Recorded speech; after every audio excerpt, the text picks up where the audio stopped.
योगी का दौरा होने जा रहा है, क्या कहेंगे?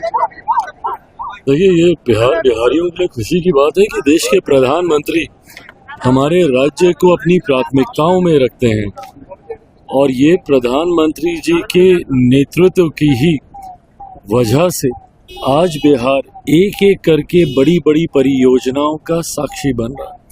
जो वादे लोकसभा के दौरान प्रधानमंत्री जी के द्वारा किए गए थे, उन तमाम वादों की एक श्रृंखला प्रधानमंत्री जी ने बिहार आकर पूरा करने का उन्होंने कार्य किया है।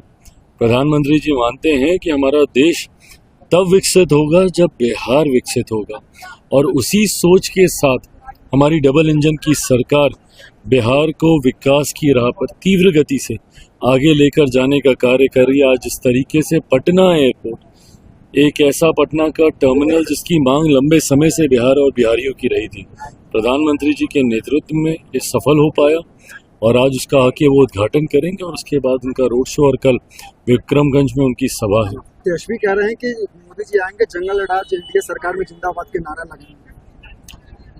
अब ऐसी भाषा का मैं समर्थक नहीं हूँ। देश के प्रधानमंत्री हैं। देखिए, लॉ एंड ऑर्डर राज्य सरकार का विषय रहता है और ये हम लोग के लिए भी चिंता की बात है।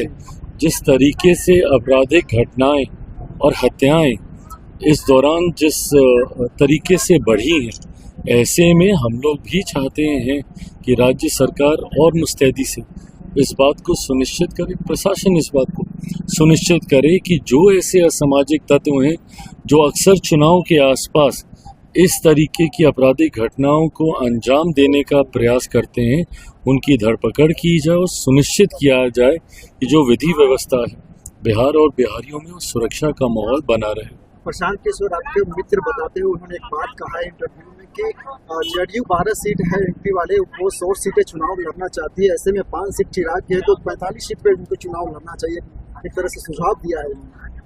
मैं प्रशांत जी की भावनाओं की कदर करता हूं, पर मैं मानता हूं कि एनडीए के भीतर का मैटर है और इसको हम सब मिलकर लोकसभा चुनाव में भी इस तरीके से कहा जाता था कि कैसे सीटों का बंटवारा होगा, कैसे सीटों का चयन होगा, बट बहुत सहजता से उस वक्त भी हो गया था और मुझे लगता है बहुत जल्द बातचीत का दौर शुरू है और बहुत जल्द मुझे लगता है सीटों का ना सिर्फ संख्या बल्कि सीटों का चयन भी जल्द हो जाए। उस करीब को माना जाए जो सीट प्रशांत जी बता रहे हैं। मैं गठबंधन की मर्यादा को तोड़ूंगा। मैं कोई भी ऐसी चर्चा सार्वजनिक मंच पे पहले करूं और गठबंधन के भीतर बाद में। अभी इसको लेकर चर्चा चल ही रही है। मुझे लगता है बहुत जल्द पांचों दल एक साथ बैठकर इसकी घोषणा भी कर देंगे। क्या चिराग पासवान विधानसभा चुनाव में नजर आएंगे?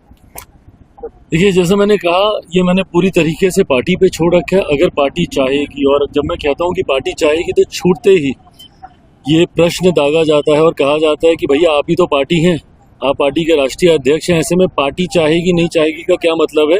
आप चाहेंगे तो जरूर आप लड़ेंगे और ये सही भी। अगर हम चाहेंगे तो हम चुनाव लड़ेंगे। बट जब हम कहते हैं कि पार्टी चाहेगी, क्योंकि पार्टी इस वक्त मंथन कर रही है, सर्वे कर रही है कि क्या मेरे चुनाव लड़ने से मेरी पार्टी, मेरे प्रत्याशियों को ज्यादा लाभ होगा, गठबंधन को ज्यादा लाभ होगा।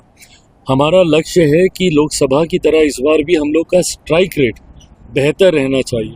और कई बार देखा गया है कि जब पार्टी का कोई बड़े नेता जब खुद आकर चुनाव लड़ते हैं तो उसमें पार्टी के स्ट्राइक रेट को बेटर करने में मदद मिलती है, गठबंधन का प्रदर्शन बेहतर होता है।